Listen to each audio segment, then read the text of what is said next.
Merci au Seigneur pour ce moment et bienvenue à notre émission La Conquête. Nous vous saluons au nom de notre Seigneur Jésus-Christ. Bien-aimés dans le Seigneur, je voudrais vous faire la définition du mot la conquête. Nous sommes dans le livre de la Genèse, chapitre 12, versets 6 à 7, et Genèse 13, 15, et enfin Genèse chapitre 15, verset 18.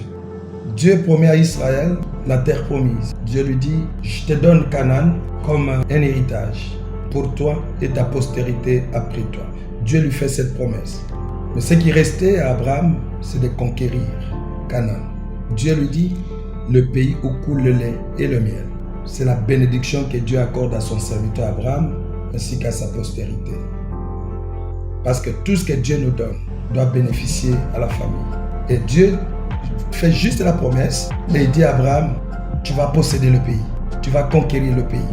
Mais vous imaginez quelqu'un qui reçoit la promesse de la grandeur, de la bénédiction, de la conquête, du pays où coule le lait et le miel, mais qui se retrouve en Égypte. Israël se retrouve en Égypte avec toutes les promesses que Dieu lui avait faites, alors qu'il devait marcher pour la conquête. Et j'ai signalé, Dieu dit, je te donne le pays où coule le lait et le miel.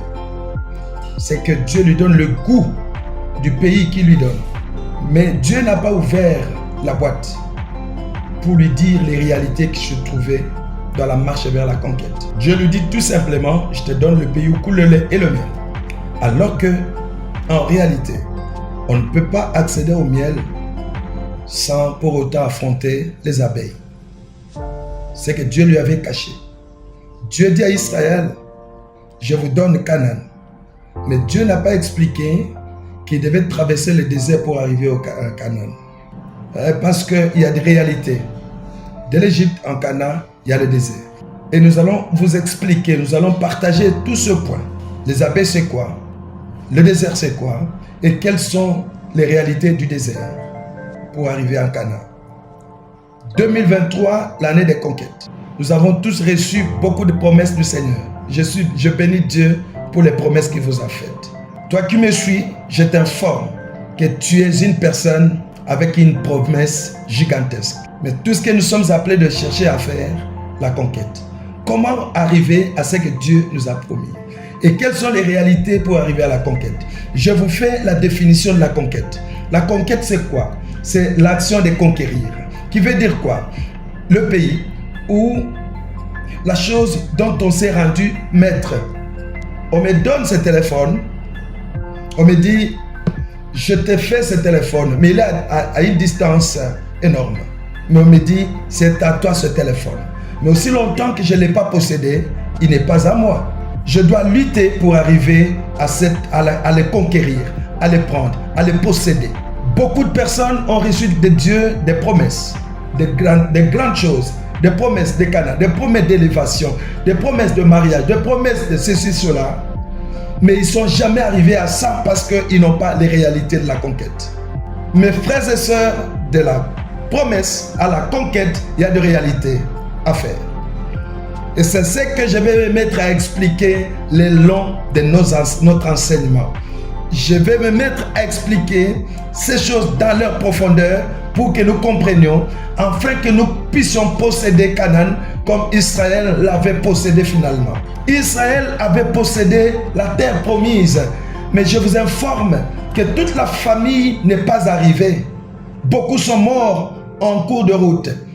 Caleb, Josué sont arrivés. Et moi, je voudrais prophétiser ce matin à quelqu'un que toi là, tu es parmi cette génération qui va conquérir Canaan.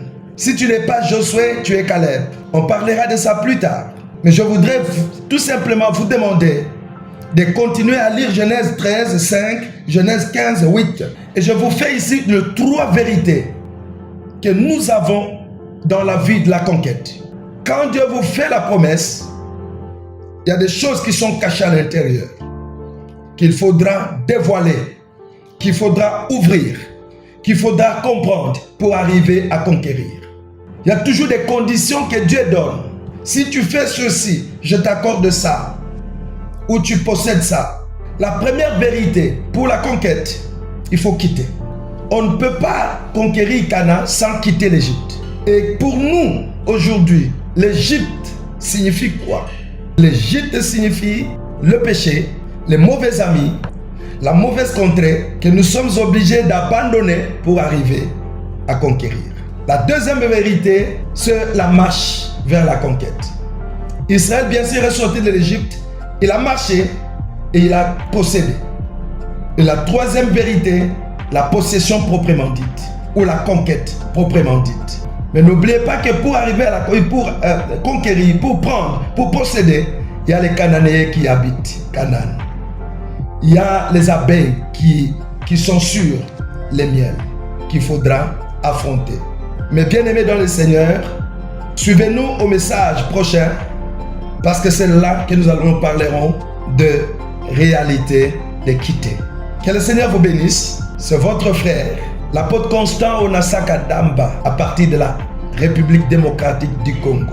Seigneur, je te recommande tes enfants qui ont suivi cette vidéo, qui ont suivi ce message, et qu'ils soient toujours attachés à ça jusqu'à la conquête. Je te remercie parce que tu leur donnes le pouvoir de conquérir, le pouvoir de posséder.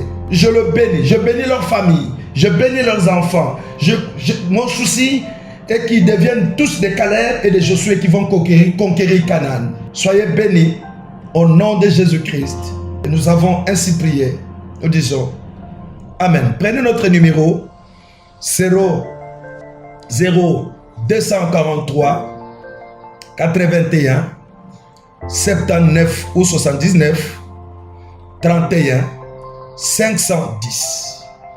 Notre numéro WhatsApp. Que Dieu vous bénisse.